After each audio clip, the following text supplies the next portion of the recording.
So Mr. McCoy, Charles, who I eventually found out was dad, went off and did the same thing. He did the same test, and it came back that he was 99. There was a 99% chance that he was my father. Oh my God. Wow. This man texted me. Hey, I'm your dad? Yeah. When I was driving to Jersey on my way to New York, and he texted me, I almost ran off the road. I'm like, what? Because I spent 29 years not knowing who my dad was. I thought he was dead. I was like, he's dead. He's a blood or crip, or he's doing something. And this dude's in West Philly just having, cool. Not too far from you. Not too far away. All right. So are you guys ready to live your best financial life? We have Mr. BetterWallet, a.k.a. Mark Russell. He was a guest on CNBC, Vice, USA Today, Business Insider, Bloomberg, Bankrate, etc. Is there anything that I didn't read off? Anything that I'm missing? I think you got it covered. Yeah. But before we jump in, we have to introduce ourselves. Yes. We are the hosts of the Hard Side Hustle podcast. My name is Anthony. And I'm Janoka. And our job is to help 9-to-5ers create more income, impact, and influence outside their jobs. And today is no different. We're going to be talking about finances, getting your money right, getting your mind right.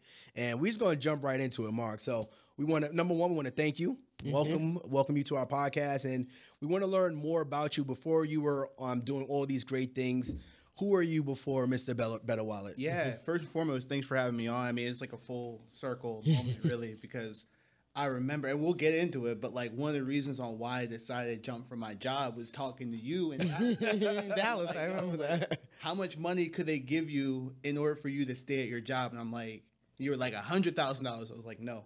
And he was like, yo, jump. I was like, shh.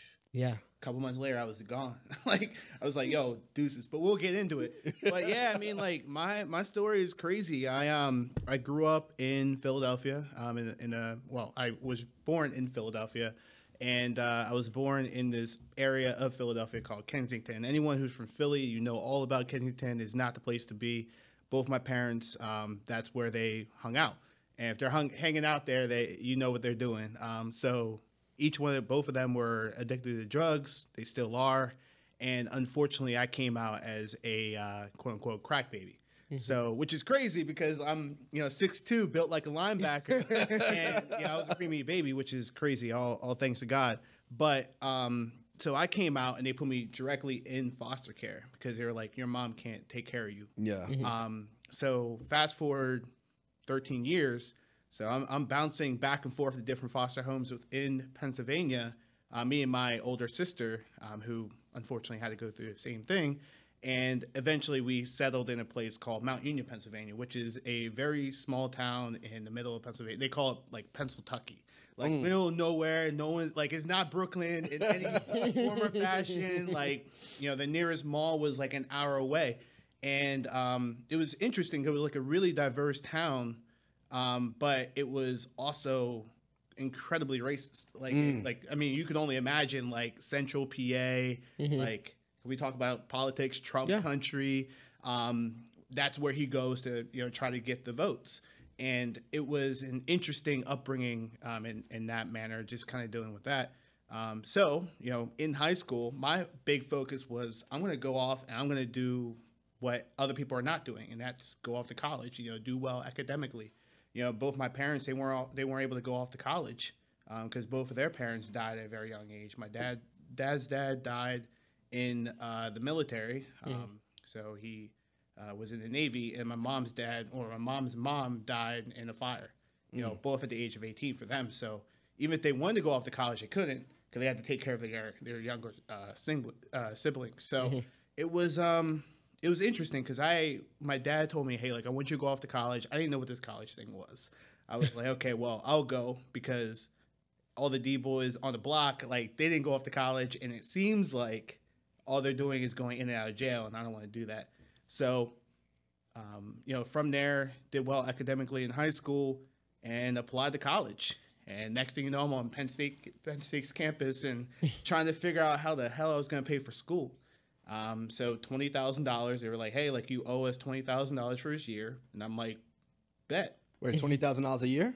$20,000 a year. And I'm like, where is this money coming from? Like, isn't it your you were staying on campus? Yeah, I was on campus too. So that was the progression from the day I was born until college.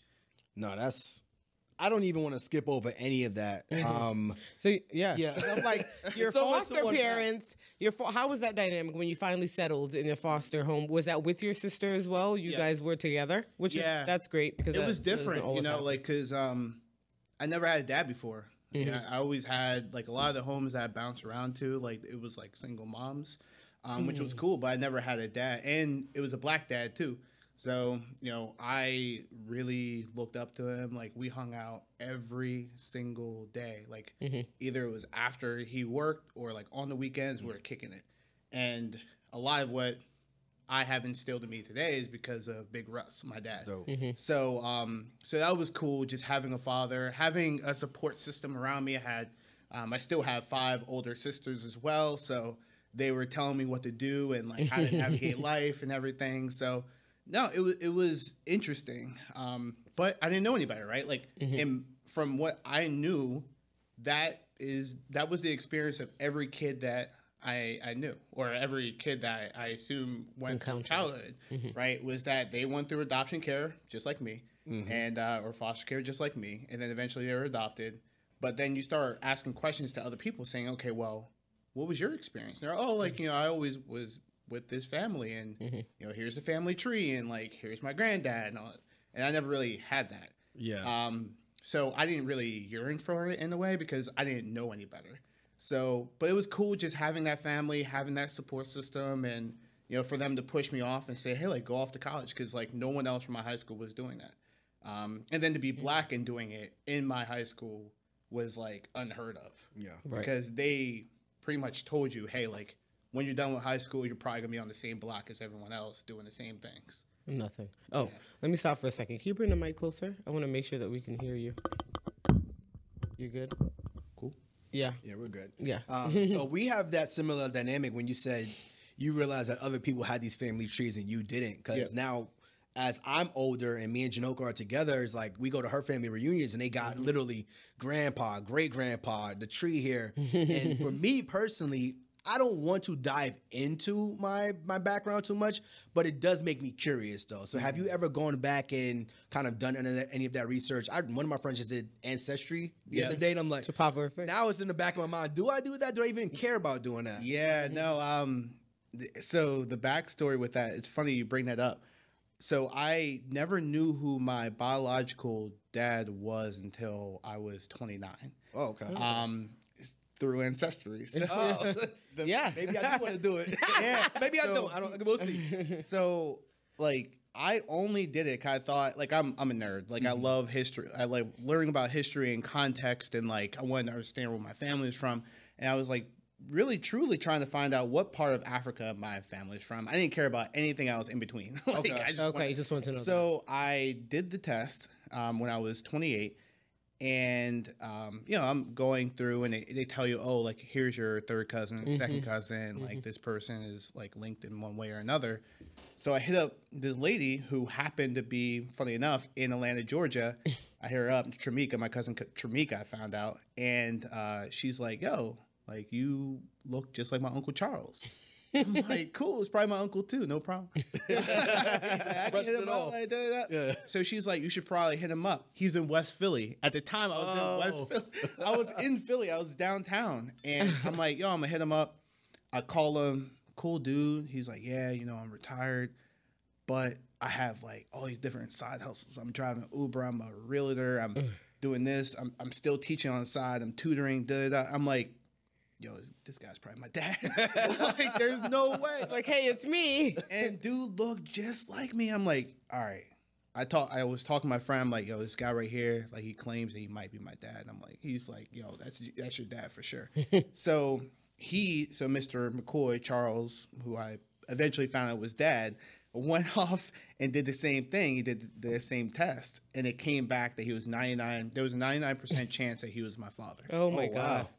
This man texts me. Hey, I'm your dad? Yeah, when I was driving to Jersey on my way to New York, and he texts me, I almost ran off the road. I'm like, what? Because I spent 29 years not knowing who my dad was. I thought he was dead. I was like, he's dead. He's a Blood or Crip, or he's doing something. And this dude's in West Philly just having, cool. Not too far from you. Not too far away.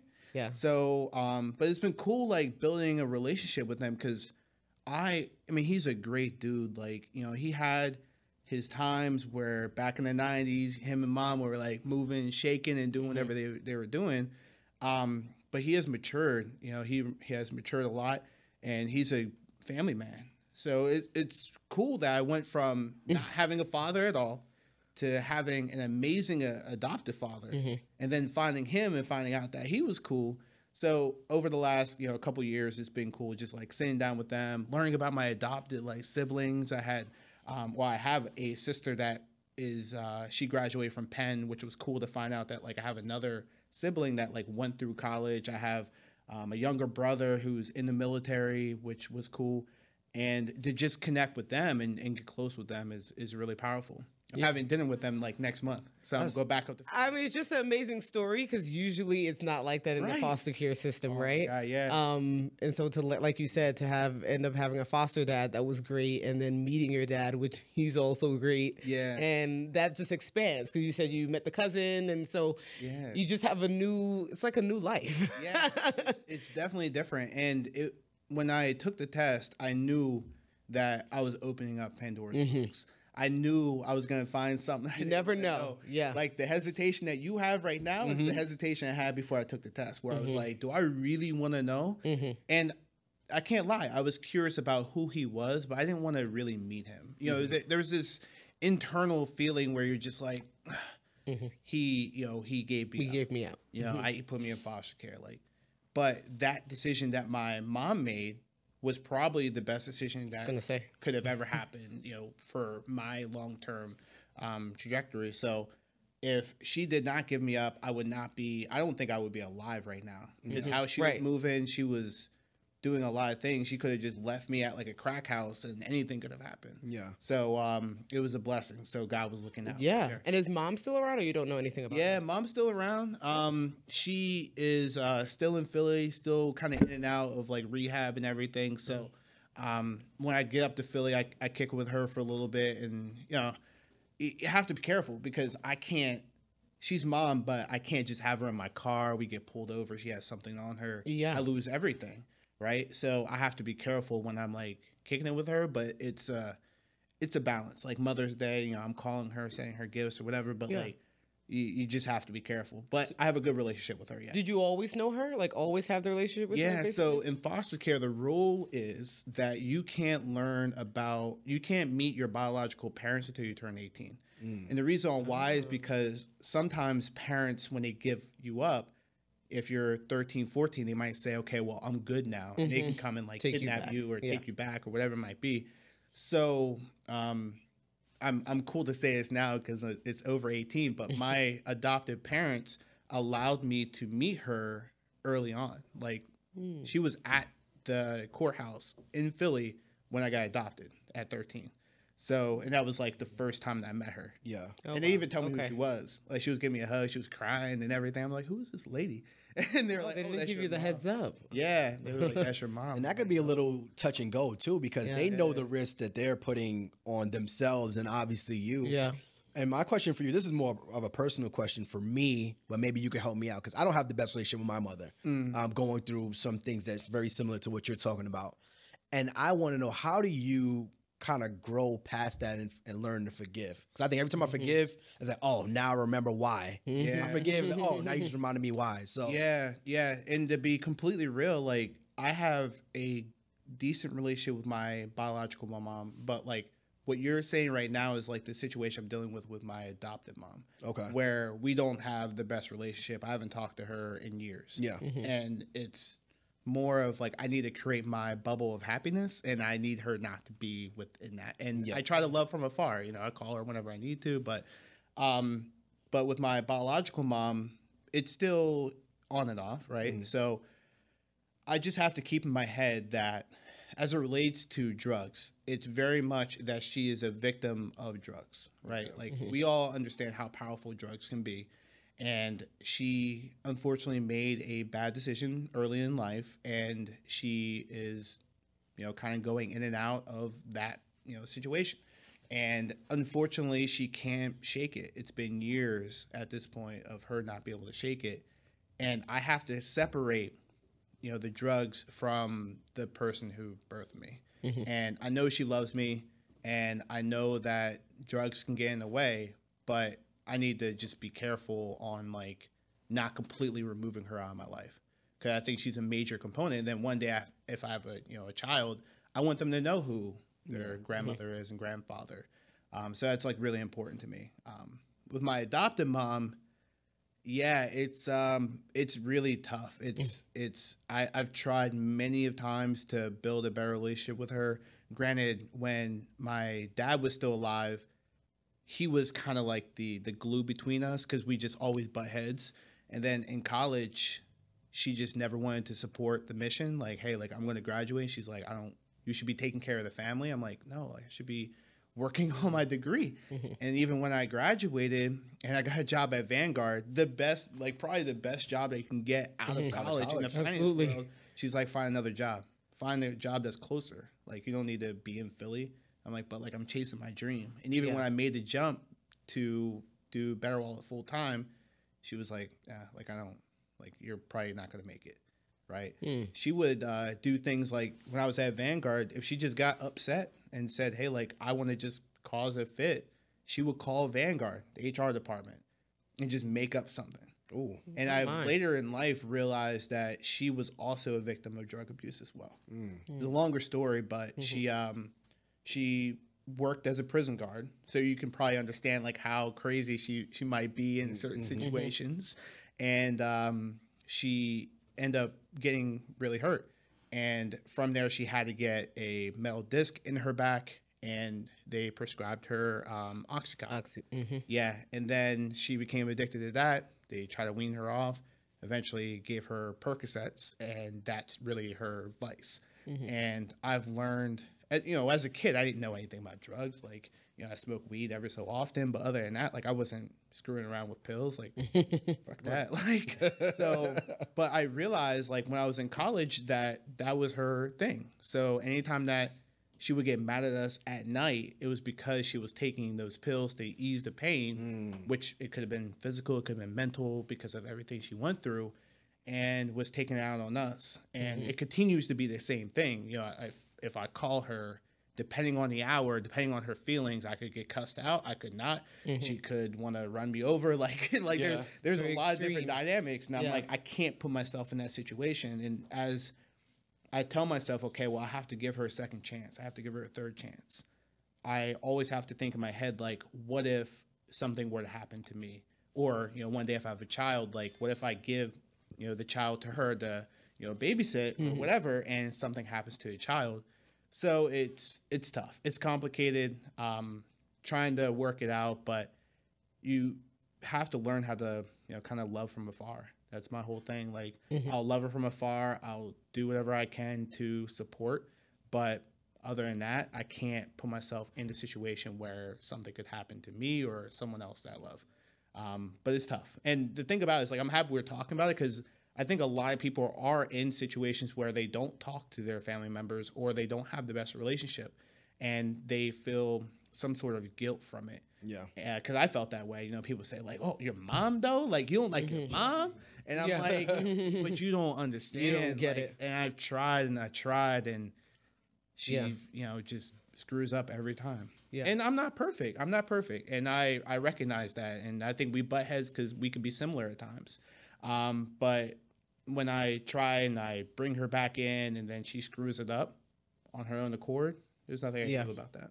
Yeah. So got love from afar. Yeah. Yeah. They're your mothers, but they're still people that should be treating you correctly, right? Right. So it's like, at the end of the day, it's but so much I can take. Yeah, exactly.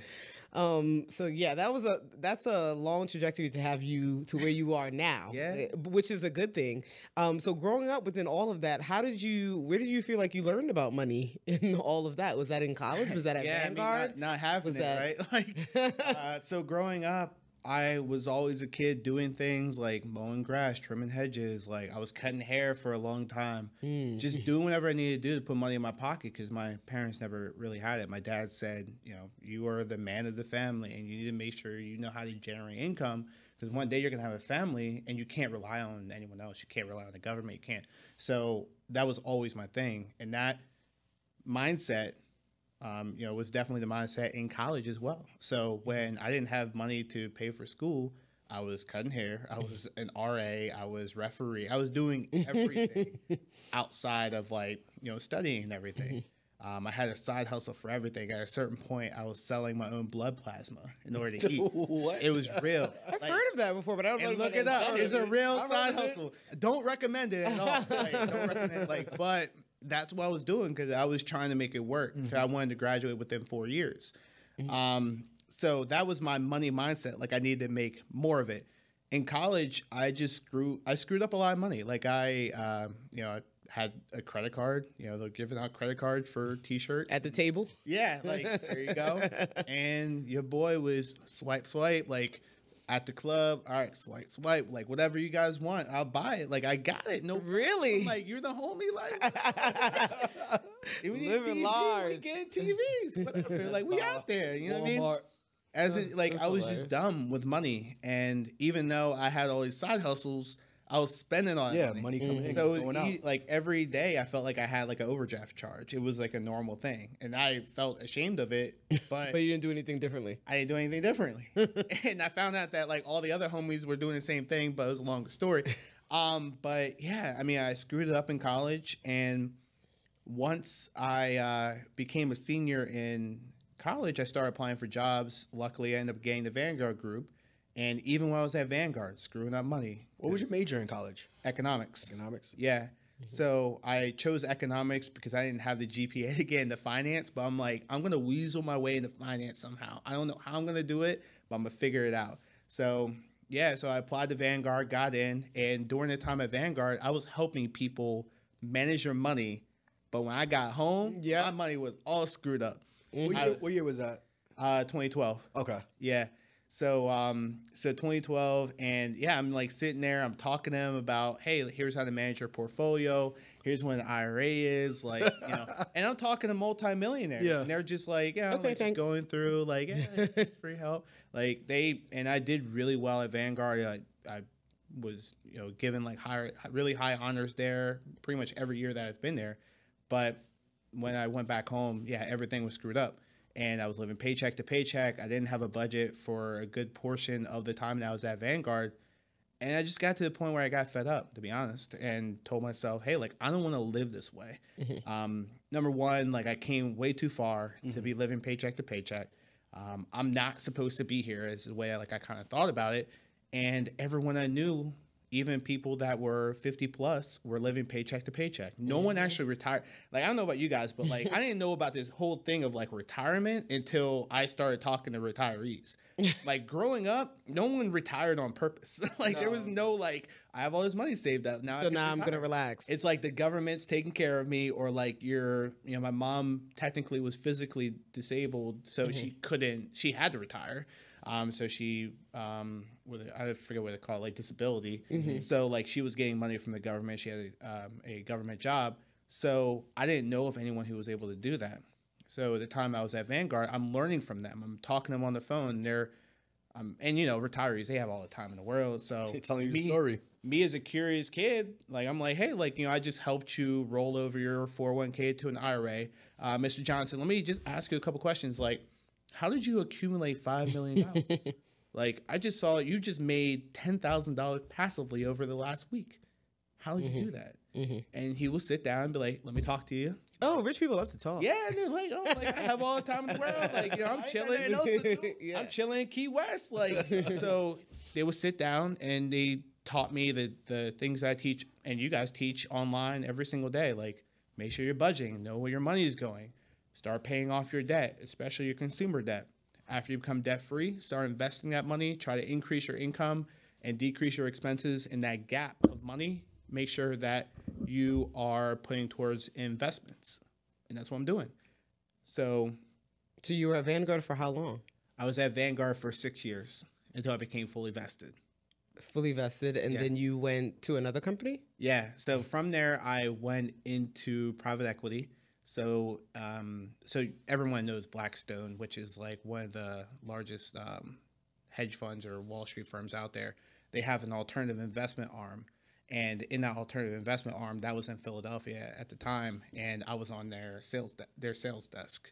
So I was there as an executive, which was pretty cool, just learning all the different sales skills that I know now. I lasted about a year and a half because all my bosses were all from Goldman, and it was real. Like, it was probably the realest year and a half. But I learned a lot there, and I was able to accumulate a good amount of money because at that point I was starting my debt-free journey.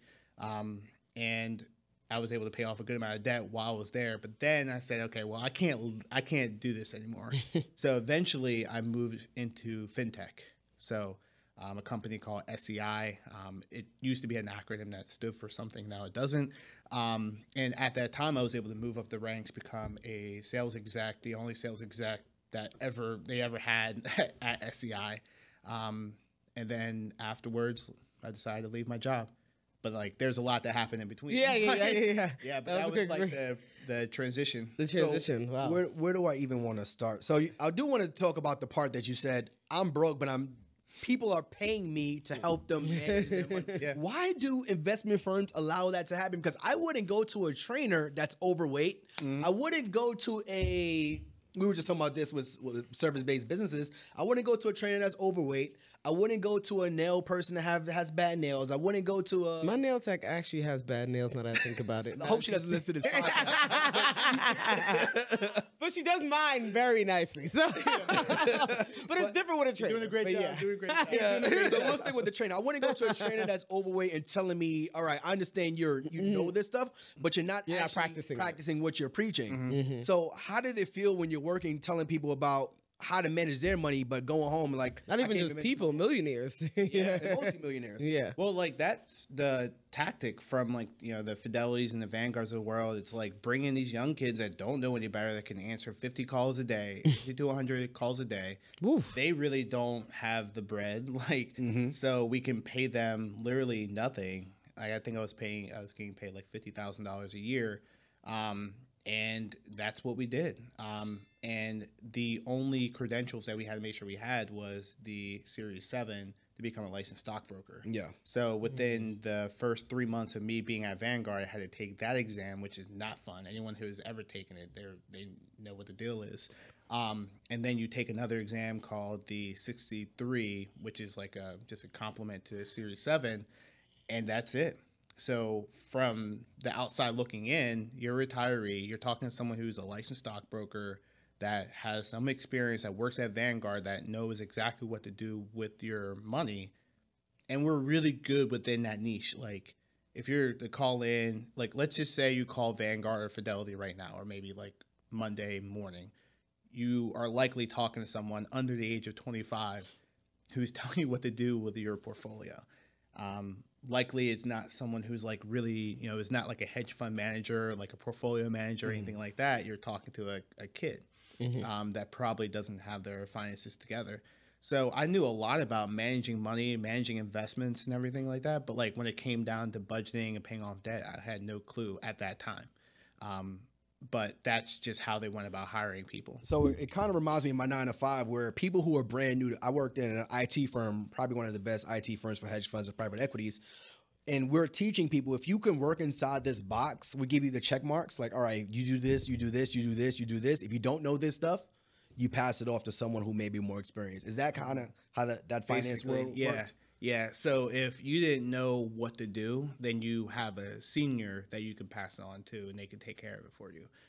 Or I could have passed on to like one of the CFPs, like on the desk or whatever. But likely 95% of what came in, I was able to handle. And I mean, even at that point, they teach you, if you don't really know what to do, then you put them on hold, you go figure it out, you come back, and then you handle whatever's you can't be playing with people's money like that. Yeah. I thought it was a dangerous game, but managers telling me, hey, this is what you need to be doing. So you have to figure it out. Yeah. No, that's a little different, man. That's to me that's one of the challenges with learning about your own personal finances. That even when we was working with a firm, the more I learned about personal finance, the more questions I had that they couldn't answer, and it kind of got frustrating for me. And that's why I feel like even if you have all the money in the world, you should know at least the basics of personal finances. Yep. To kind of get you out of that, at least debt freedom, and get you on that next step. Well, it reminds me of, all these artists that, people were stealing money from under them or this was happening. And they're like, well, how didn't the person know? I'm like, because they hire someone to know. Yeah, exactly. That's how they didn't know, so sometimes you're not really aware. You don't have the knowledge. Yep. But when you're small like us, you all in it. I'm like, get off their back. You all in it. Ask all the questions that they probably like, hate this type of client. He knows a little bit too much. Dangerous. Yeah. Dangerously annoying at least. Yeah. And I'll tell you, like financial advisors, like there's a lot of financial advisors that are really, really good. And I would say that like I was a really good one. But there's a lot of bad financial advisors. I'm sure. Like my job, so I was an advisor for a little bit, like directly having clients. But then I got into this position where it was my job to provide financial advice to a financial advisor. So like if you guys went to a financial advisor and said, hey, like, we're trying to set up a 529 for my daughter, blah, blah, blah. They would say, okay, well, I will get back to you with your portfolio and let's set up a meeting for next week. They would then call me. They'll say, hey, put his portfolio together for his family. They want a 529. She's going to graduate or she's going to go to school in 18 years, whatever. And then I design the portfolio, give it to them. Then they will communicate that off to you as if they built the portfolio. So like a lot of the financial advisors would do that because either they didn't have the time or they just didn't know how to go about doing it. But that was my expertise. I was building their portfolios and like just make sure it's customized for the actual client that I didn't even know beyond like what they told me. Wow. Yeah. So like I work with a lot of advisors out there just did not know what they were doing at all. And I would not trust them with anyone's money really. Really. But you have to really vet out your financial advisor, understand what you're paying for. Normally it's 1% that you're paying, 1% of assets under management. You should ask them, hey, like, what am I paying you for? Like, what value are you bringing? Like, if they can't articulate that, then like you should probably fire them, move on to someone else. Because to your point, like you don't want to give your money to someone that you can't trust. Exactly. Or someone's going to screw it up. What are some of the best traits you see in like personal, like finance advisors?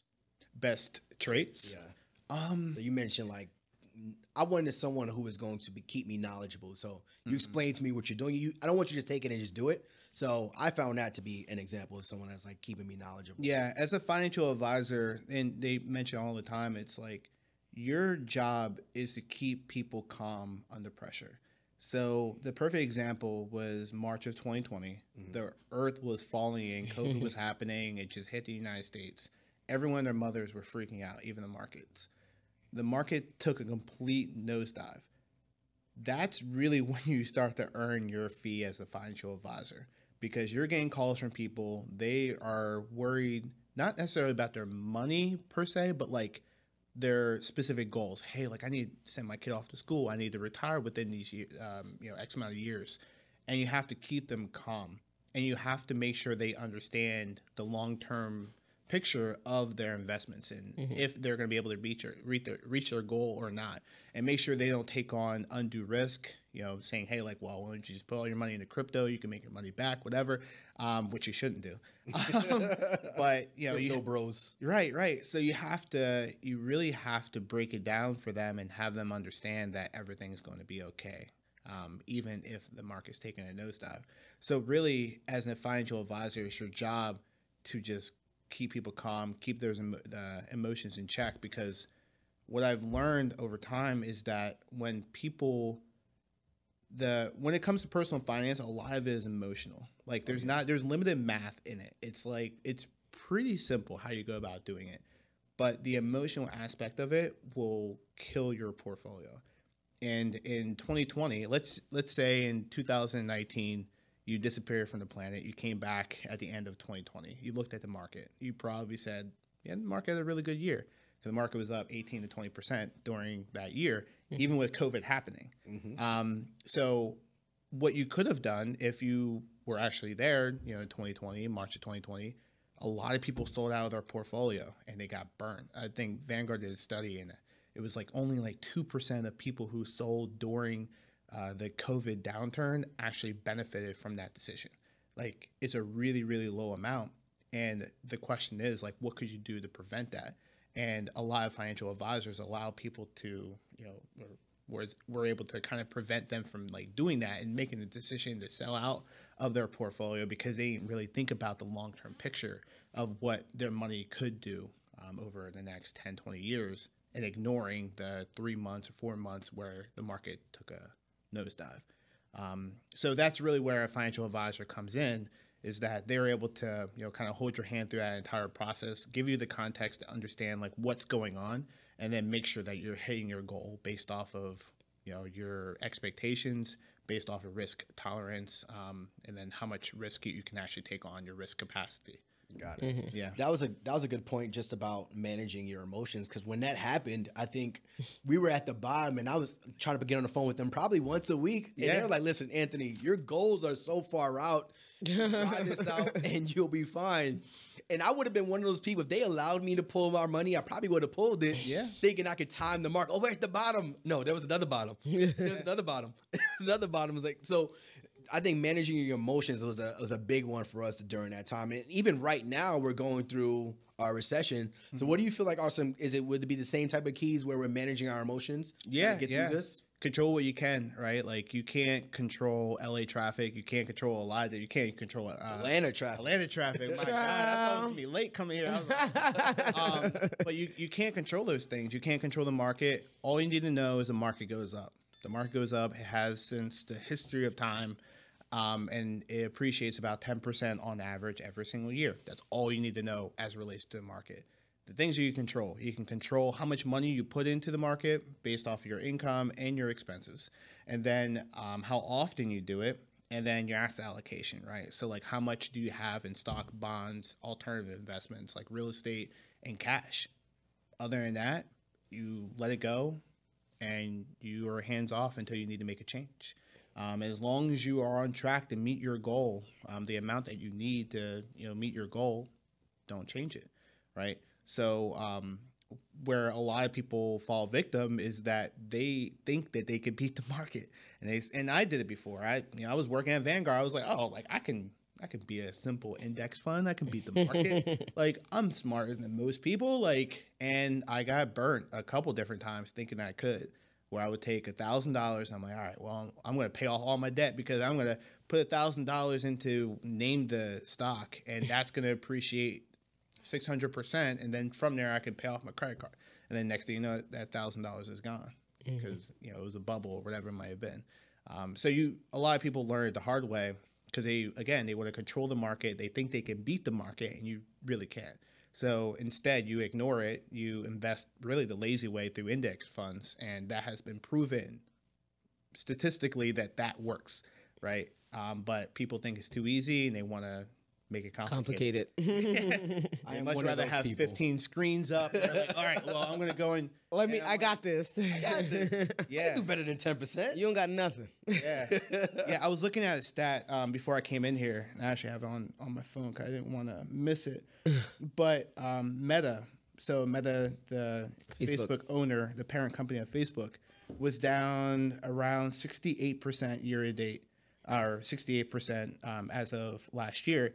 To recoup that loss, you have to have a 213% gain. 213% gain. To recoup a 17% loss, which is about like what the market lost in the S&P, which is like a normal thing, you only need 25% gain. So it's like, it's that risk management that I wish more people understood. Because in order to get 213% gain, because a lot of people are like, oh, well, if I lost, 68%, then that means that I need to gain 68% in order to be at break even. It's like, no, like it doesn't work that way. Like the math doesn't work out. Like you have to have 213, and people will start trying to hit home runs, and they end up losing more and more money. It's like going and gambling. It's really gambling. Like if you're just doing individual stocks, because in gambling, you go and you put, I don't gamble, so I'm going to make this all up. But like you go and you put money on the table and you're like, all right, I'm going to bet it all and put You know, $1,000 down, you lose it. What do? Do you go home and just say, like I just lost 1,000? You go and you try to make the money back, right? And a lot of people, they end up broke that way because they try to invest more, and then next thing you know, they have to recoup a 500% loss. And that's really what it comes down to, is like, you want to make sure you're focusing on your overall risk management. How are you currently allocated? And are you allocated to meet your goal within a specific time frame that you decided on? And if you are, then let it ride. But a lot of people fall victim to trying to beat the market, and it just doesn't work. I think you do an excellent job about just educating us and making it feel like the whole gambling situation. Like, all right, you lose 1,000, yeah, it's gonna take you some time to get that back. With your personal finance education, as well as your online presence, how did you come up with putting those two together and making it entertaining? So I think Janoka had remixed one of your. She actually did the same thing. I said, let's take the Instagram that he did and you did it, and she went viral with that one. Oh, the one was that? Index fund with the kids with Alani.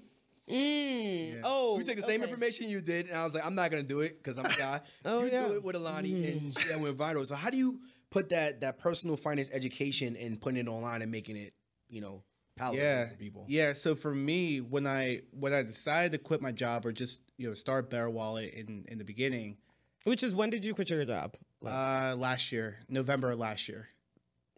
November 2022? 2020. I'm sorry. No. I keep forgetting where. Yeah. We missed a year. Yeah. November 2021. Okay. 2021. Okay. So I can't say last year anymore. So 2021 is when I quit my job. But when I started BetterWallet back in 2019, I wanted to start BetterWallet because in my head, I knew that I was helping millionaires become multimillionaires in my 9-to-5. And I was one of the only Black folks that was doing it at the time. And I thought to myself, okay, like, I'm about to turn 30. What am I doing to help the people that look like me and come from where I come from? How am I helping them invest their first $10,000, $100,000, first $1 million? And when I sat back and I was like, I'm not doing nothing. I'm a licensed financial advisor. I'm a licensed stockbroker. Like, I have experience from some of the best financial firms in the country. What am I doing? And when I had that realization, I said, I have to do something. I have to do something from the culture. So I started posting on my personal page, and I realized a lot of my friends were like, yo, bro, like, I do not want to learn how to budget. I don't want to learn how to pay off debt. I don't want to learn anything about investing or like trust funds, all that stuff. Like, and that was like, and a lot of them were like joking with me. They're just like, bro, you're going to talk about budgeting again. So I'm like, all right, well, I'm going to create my own page, and and if you decide to follow me, that's cool. And for a long time, I didn't tell anyone. It was my COVID project, because at the end of 2019 is when I started. 2020, COVID popped off. And it was my secret COVID project, where I was just like, okay, well, I'm going to create this BetterWallet account, and I'm not going to tell my employer about it. Like, I'm just going to do it. And then next thing you know, you start seeing a lot of people started following, because they wanted to know how to go about managing their money, how to go about investing, how to build generational wealth for their family. And they're talking to a Black guy that knows how it's all done, because he has done it before for, millionaires. So that was cool. And then I added in the School of Hard Knocks, right? Like, I understand like what it means to manage $20 over the course of a week. Like, I get that. Like, I understand what it means to like try to put yourself through school. Like, I did that myself. Like, I understand all that stuff. So you add all that together, and as you guys can see, like, I talk about it online, but then you also have to make it catchy, right? It has to be, what do the cool kids call it? Infotainment, or is that a name? Infotainment. Yeah, infotainment. Sounds good to me. Yeah, Let's go with it. Entertainment information, right? Because if I just went out there, as like, hey, here's how you construct a budget, like, no one's gonna. Unfortunately, it's still the same information. Yeah, I'm competing against the crypto bros, so I have to make and the TikTokies, right? As they say. I'm not dancing, right? Like, so.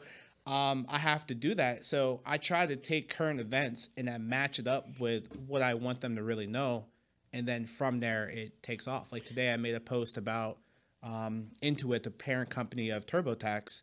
They were fined $141 million last year because they were saying, oh, like, our tax service is free, right? Free. Like, that whole like chain of that big campaign they did like a couple years ago. they got fined for that. And I had to bring up that, yeah, that happened. I added one of the commercials to make it funny. And then at the end, I'm like, you can file with the IRS for free if you make under $73,000. I'm like, did you guys know that? And a lot of people didn't know that you can file for free. You could save hundreds of dollars. Nope. Like, and if you make under that amount, then you're good. And you file directly with the IRS. So it's not even like you file with another company and then they have to file with the IRS. You're filing directly with them. So little things like that I think are incredibly important, and people wouldn't know if you didn't put it to the forefront. And now that you said your full story, I feel like, maybe I'm wrong, the name for BetterWallet was just kind of like, was it a play on like your life of you treating your wallet better since you weren't doing it? Yeah, I don't know where it came from, to be honest. Like, okay. Well, I'll tell you the backstory. So at first it was Smarter Wallet. I was like, oh, like I want to be smarter with my wallet. Right. That's Smarter what I'm thinking. Wallet. Then at a certain point, I was like, all right, well, I want to make it Black Wallet. For some reason, I was like, I want to make it Black Wallet. Like I want to help the people. Right. And then I realized that the issue was more widespread than just our culture. Like even like white folks, they deal with the same issue. So I'm like, okay, like how can I make it a little bit more generic, but still be for the culture? So I was like, okay, like, and I wanted to still keep BW. I had the icon and everything. So I was like, we get married to our graphics and our colors. So I think I had like 15,000 followers at that point, and I started like messaging a couple of people like, yo, I want to change it around. They're like, do you, bro? Like whatever. Like, we don't care. We don't care. It's still the good information. Yeah. So like then I went and I changed it to BetterWallet, and I'm like, all right, this is not gonna stick. Then next thing you know, it stuck. I got my trademark last year, so there's no going back. There you go. Yeah, ain't no going back. No, I appreciate it. But yeah, that's really where it came from. It was a progression, and I think the takeaway for that is a lot of people believe that when they start, it has to be perfect. And that couldn't be further from the truth. I know you guys talk about all the time, like you guys are so focused on like your logo that you're not even starting your business. Like just go and do it and you'll figure it out over time. Trust me. And yeah, and like make it perfect later. And that was my whole thing was I'm just going to dive in and I'll figure it out as I go. And even my name changed, within, a year. Well, after a year of like operating, I changed my name and nothing has changed. Yeah. So we're still good. What made you, at what point did you decide, all right, I can take this BetterWallet thing seriously and leave my job? I know that's a big jump for a lot of people. I never even fathomed being where I'm at today. Because in my head, I was like, okay, well, I'll just do this on the side. Like I'm making a little bit of money. Like, I'm having fun.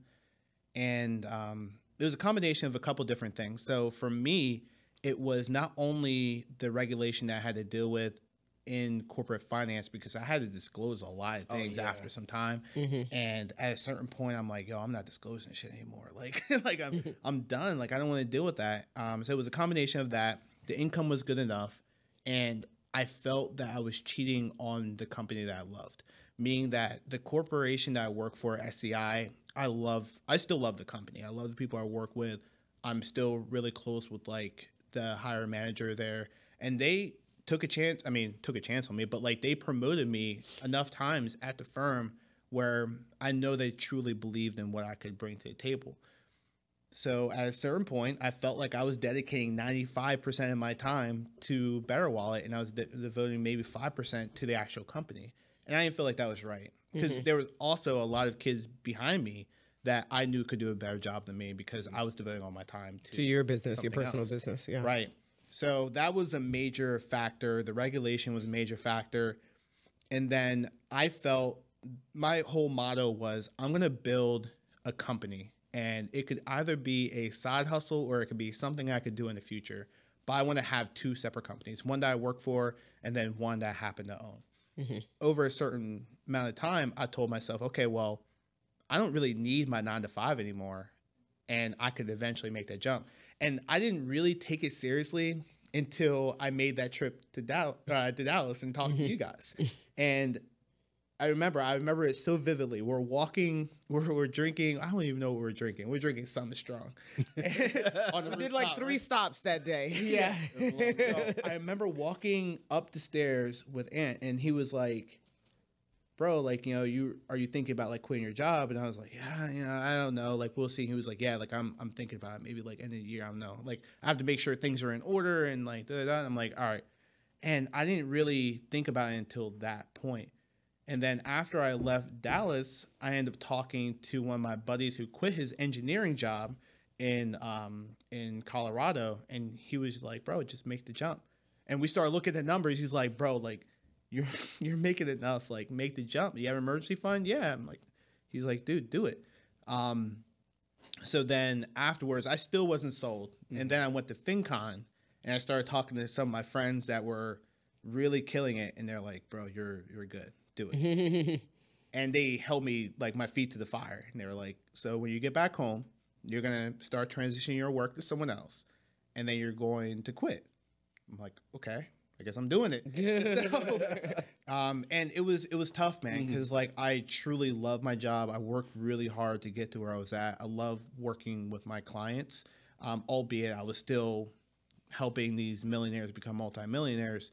But I love what I did. And then also the other part was I was mentoring a lot of the other, you know, Black kids that were trying to be in my shoes, that were on the desk, that wanted to become an executive. And I felt like if I left, I was doing a disservice to them. Leaving them behind. Right. And, but then I realized that in order to truly show them how to do this thing, you have to have something of your own. And when I realized that, and I realized that what I'm taking on is much bigger than this 9-to-5 executive role, that's when I decided, hey, like I can go and I can take that jump. And then I called my boss. And he was like, and he knew from the gate, because he knew that I didn't just call him like early in the morning to like, say hello. Like, good morning. Yeah, he was like, you know, super Italian. He's like, bro, what's going on? Yeah, talk to me. And I was like, they have to find someone to come get you. Are you all right? And I'm like, no, I'm good. And I was like, dude, I'm just gonna be straightforward with you. I'm quitting. Yeah, like, I'm gonna put in my 2 weeks. And he was disappointed, and he was choosing his words very wisely, and I applaud him for that. But he was like, yeah, I'm disappointed, but like you're taking on an opportunity that I wish I took on when I was younger. He was like, he was 62 at the time. He was like, I'm 62, and I wish when I was your age, I would have taken on the opportunity to, you know, do something bigger than myself. Now I'm at a point where I wish I could retire. I don't have enough money to retire. And I probably would have more money if I took that jump. He was like, a lot of my peers, he graduated from Wharton. He was like, a lot of my peers, they are off, you know, kind of hanging out, Florida, you know, and you know, the Keys, whatever. Yeah. And not having to worry about a 9-to-5 or making sure that I met a certain like statistic or what have you. And he was like, dude, go for it. And that really, truly gave me the motivation to take the jump. And in my head, I'm like, okay, like, I'll give it a month. I'm going to want to come back. And it's been, you know, more than a year. And I'm like, I'd never even thought about going back, not even once. Not even once. Congratulations, man. Because I just hit a year. Right after you. So yeah. I just hit a year. And it's funny how much more my CEO had a very similar conversation with me and my direct manager. You know, my CEO said, if I didn't take the leap, there would be nobody at this company. He's like, and my manager said he's like, I'm already tied. He's like, I'm stuck here. The handcuffs, I got the family, got the lifestyle, and I can't leave. But he was like, if I would have had the opportunity to do what you're doing at your age right now, he's like, I definitely would have took that job. Yeah. And it's funny how much clarity they give you when you're after, of course. Yeah, after. I'm not going to tell you why you're here. I need you to be here. CEO said you got so much more potential than being at this job. And he's like, I can see that for you. You're going to go far. So kudos to you, man. That's a year in. Yeah. And I mean, truly, it came from, if I wasn't debt free, I don't think I would have made that jump. And, right. I have to give you guys your flowers, because even when I was paying off my debt, I remember, again, like, I don't forget this stuff. Like, and I remember when I was paying off my debt, I was like close to it. It was like January, February of 2020. And I'm like, all right, like, I have to wait until the end of the year because I don't really have that much income coming in order to pay off my debt. And we were like, I was helping you guys like market the brand and everything. And I would never forget, you guys were like, yo, like, you're in the budget. Like those like specific words. You're in. Oh, that's how you would DM very timidly. Yeah. Yeah, this is the price, or this is what it is. You're like, bro, you're in the budget. You're good. And I told you like what I was going after. I'm paying off my debt. Yeah. And you're like, you're good. Got you. Even like I feel like there was times where you didn't even want to market, but you're like, yo, like we got you. And like I appreciated that. So I want to give you guys your flowers while we're talking about it. Yeah, we used to promote on his page. Yeah. That helped me. That really did. And I was able to expedite the journey. And then from there, you know, your price is your price, and I think his price is a lot higher now. I was like, I don't know if you're in the budget right now. Yeah, no, shout outs to you. Man. Yeah. After time, I cut that out. I completely changed the business model where I got to the point where I just didn't want to continue to market on the page, because you guys are great. It's more about you now. Yeah, like you guys are great to help market and get the the brand even higher than what it is right now. But there's a lot of people out there that just didn't. They wanted to market. But it didn't match what you wanted to do. I'm trying to work. I know. They just didn't have all their ducks in order. Okay. Yeah. People come back to you and it's like, oh, you put this person out there and I got you, man. Yeah, that's also the risk too, right? No, it's like, a risk. There's no risk with you guys, but like there are other people who are like, oh, like group life insurance or not group, whole life insurance, like. Trying to sell it to someone who doesn't have any kids and there's no reason. Yeah. And they're like, "Yo, I'll give you $1,000 to post on your page." And I'm like, I can't. You want it to be aligned. Yeah, exactly. So I wanted to make sure everything was aligned to the BetterWallet mission. So after some time, I completely cut it off and changed my entire revenue.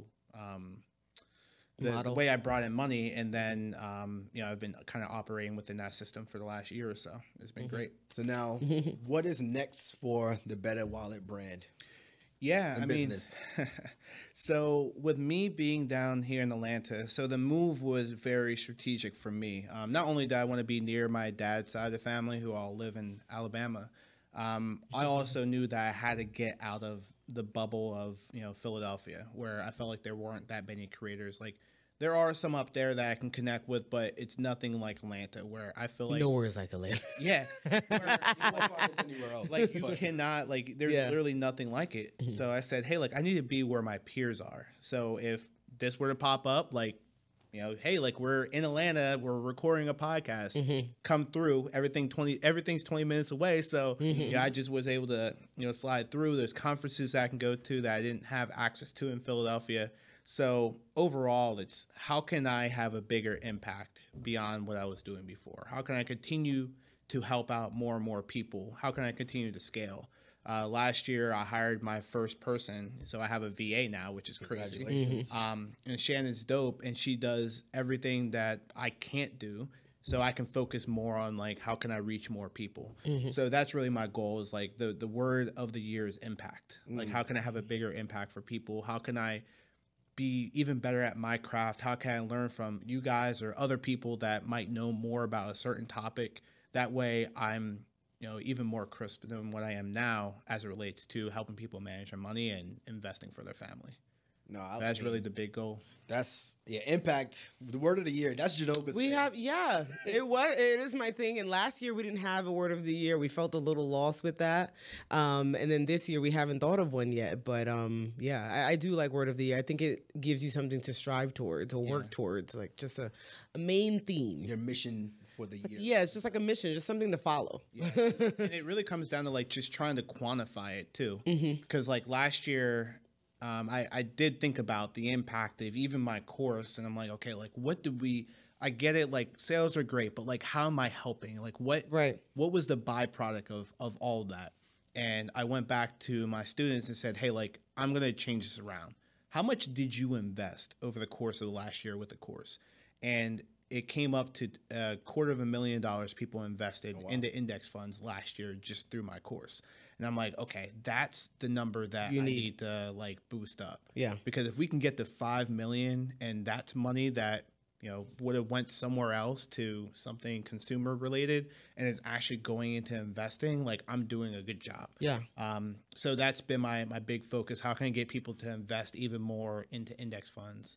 And truly, how am I helping them really, take control of their money?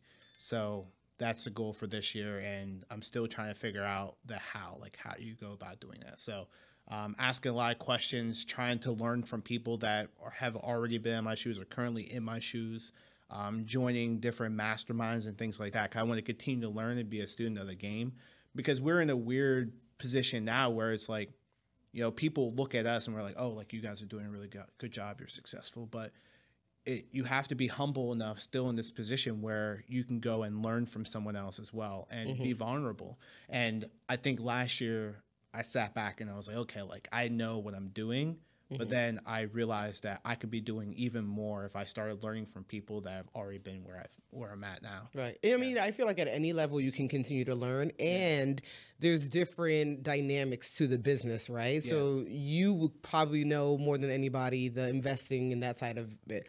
But when you're like on the internet, there's this digital side of it. There's this content side of it. There's this system side. There's so much more than just like teaching people, like, you know what I mean? It's like, I know how to teach you to run a cleaning business, but now I got to show up in a different way. Now I have to make sure these things are in place so you get the email, so that you get the, you know, so it's so much more than just the knowledge that you have. Right. Yeah. Working with other people. I've been very focused on marketing. I think I DM'd you guys. Yeah. A few different things. Like, give me the marketing plug. Like, I don't understand. Like, we need to know. Yeah, because like, it's bigger than just the knowledge you have. Yeah, and like, you know, just try to figure out the right people to put in place. But yeah, I mean, hiring someone last year was like a big thing for me, because for me, I'm like, you know, BetterWallet is my baby. Like, and I need to make sure I'm hiring top talent and paying them really well to make sure they're, you know, doing the right thing and make sure I can retain them.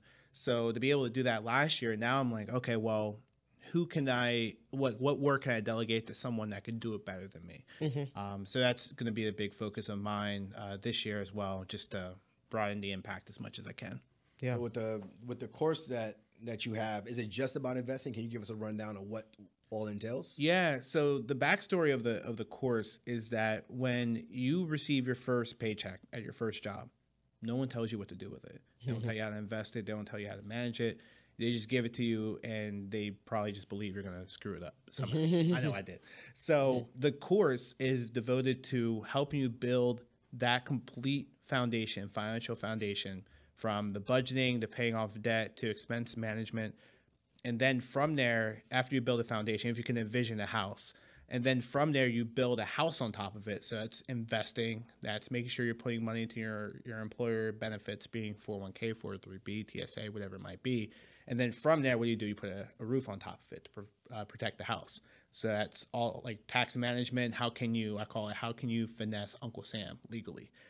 So all of that's within the course. And then from there, I have built bonus modules. So how do you go about investing for your kids? Not just 529s, but UTMAs, UGMAs. I know all this stuff, all this stuff that you guys have probably researched already for the baby. But everybody doesn't know. Yeah.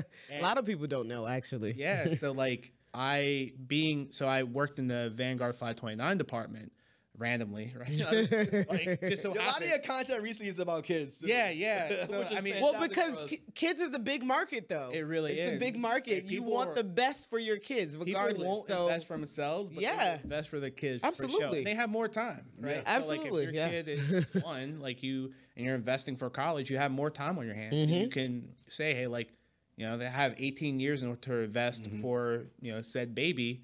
I'm going to put money away, and I could put away $50 a week, and that's going to accumulate a lot over the course of the years.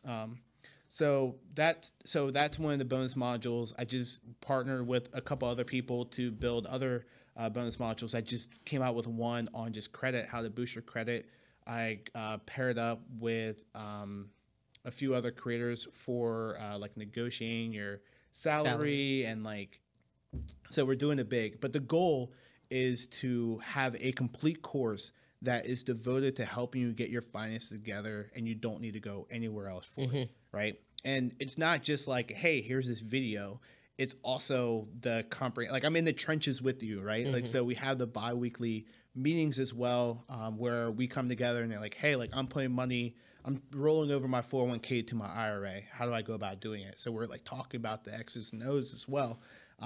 Where I believe that I truly am, you know, I'm able to differentiate myself from everyone else, because I'm like, yo, I'm going to devote all my time to my students. So that's been cool.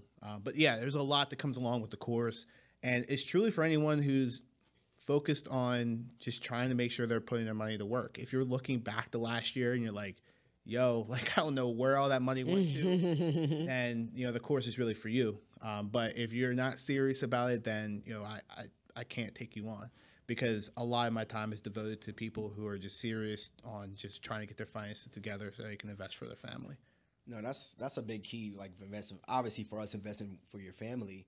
And even when we first started our journey, there was no one place, one-stop shop to kind of get all this information. You're like, all right, we got to learn how to budget. We got to learn how to invest. We got to learn to save. We got to learn how to even just manage our own personal finances. Yeah. We're learning from profit-first methods, and we're trying to put all this stuff together. So what's the name of the course as well? Financially Bulletproof. Financially Bulletproof. It's just a one-stop shop for, like, to get all your stuff together, so you're not kind of picking and choosing what information you need. So yeah, and without all the BS too, because there's a lot of BS online where it's just like, oh, like you could do this, and it's like, no, like here's what you truly need to do. Forget all the other things you're seeing online. Here's what you really need to do, because my whole motto is like, I don't want to waste your time. Like I actually care about your portfolio and like how you go about investing. Remove all the BS. Like that doesn't matter. Here's what you need to focus on. And it's not a guarantee, but you know, it's somewhat of a promise, is if you go through the course within 60 days, you can have everything implemented. So that's been fun, seeing people after 2 months going and saying, hey, like my finances are now together because of the course. So again, it goes along the same vein of like, just make sure I have an impact with whatever I'm doing. And what's the goal? I know you said it was $250,000. Was it last year invested? Last year, yeah. So what's the goal this year? $1 million this year. So we got to get Mark to $1 million vested in stocks. You want to focus mainly on index funds? Mostly index funds. Mostly index funds. That's from you by yourself, or you with your students, you're saying? With my students. Yeah. That's a measurable impact. We were just talking about that today too. Is like, how are you measuring the success of the people who are going through your information? Yeah. It should be some sort of measurable, something that you can put your finger on, a tangible feature. You say, my students have done this within this amount of time. So yeah, it's amazing. It can be difficult sometimes because people don't always report back. Right. Yeah. I don't want you. They don't want to say, or they don't say anything at all. Right. And you're just like, I know I sold to this amount of people, but I have no idea. Right. Yeah, it's so all it's a little hard. like whoever's it's all based on who's willing to share. talk about it. Yeah. Which, I don't know if I'm like completely willing to like talk about it at times. Like, but like, I don't know. I hope they do. Right. Yeah. So if I can get 10% of the people to go and say, hey, like I invested this much. This is what we'll work with. This is what we're running with. Last thing, I guess, any lessons learned or since being retired or since starting this journey, this BetterWallet journey? Just financial or just like personally, I would say. Yeah. What would be one lesson that you learned over the last year about entrepreneurship? I mean, Steve Harvey put it perfectly. He mentioned he had a whole skit on like, you just have to take the jump, like, and you're going to get beat up as you're going through it, but you're gonna fly, or you're gonna land on your feet. You'll be fine. But I think a lot of people are probably listening here because you guys talk a lot about entrepreneurship. You will get to the point where you are 80% sure that you want to do something, and you'll die trying to get to 100%, and you'll never get there. If you're 80% sure, even if you're like, hey, like I'm 80% sure I can go and make the jump into full-time entrepreneurship, or I can start that business or whatever it might be, take the jump, take the leap of faith. Because if you don't do it now, then likely you're never going to do it, or you're just going to prolong it like forever, or the next 10 years when you could have made the jump and reaped the benefits within a year or so. So I think my biggest learning lesson is that sometimes you just need to take a jump and figure it out later. And I was able to do it, and I'm still here. I mean, you did it as well, and you're still here.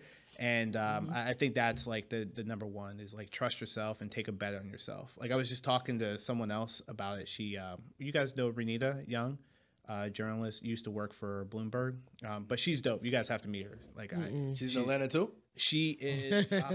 She's in New York. Okay.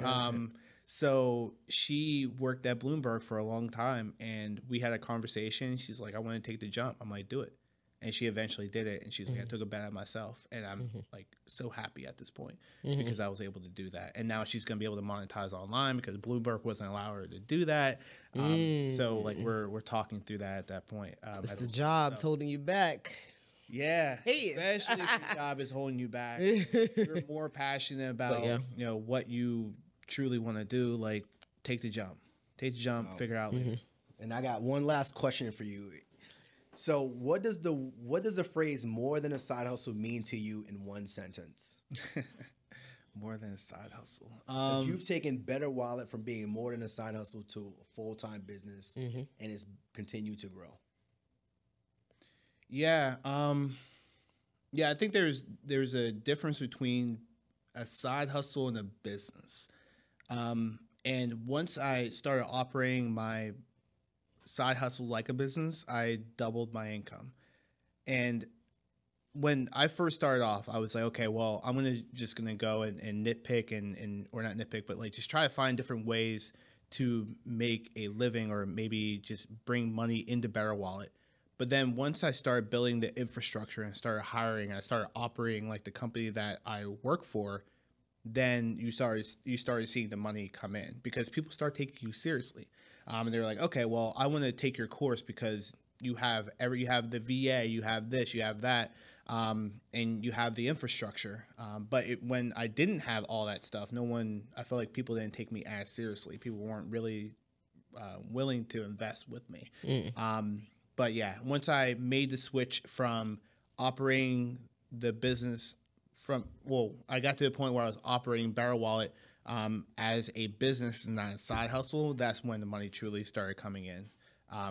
People took me seriously. I took the business seriously, and everything was good from there. So, so that's what I think about when you mention that. No, can't wrap it up no better than that. Marc, Mr. BetterWallet, we appreciate you being here. Thank you so much. How can the people find you? How can they support you? How can they get your course? Yeah, definitely. So if you guys are looking for me, you can find me on Instagram at BetterWallet. I'm also on TikTok, and I'm trying to figure out TikTok. I might need your help on that. We ain't figured it out. Yeah, we got Twitter. We have the BetterWallet podcast as well. So that started around last year? Yeah, last year. And then if you guys have any questions, feel free to email me, mark@thebetterwallet.com. But the goal, as I mentioned, is helping people streamline their money in order for them to invest more for themselves and for their family. And that's going to be the mission until the day that I pass. So let's get it. Yeah.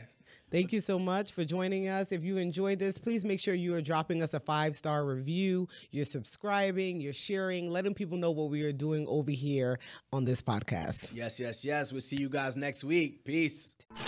This has been an episode of the Heartzog Hustle Podcast. We hope you enjoyed. Be sure to rate and review this podcast on your favorite listening platform. And follow Anthony and Janilka on Instagram at The Hartrimony. That's TheHartrimony. Keep hustling, baby. Keep hustling, baby. Get that money. Get that money.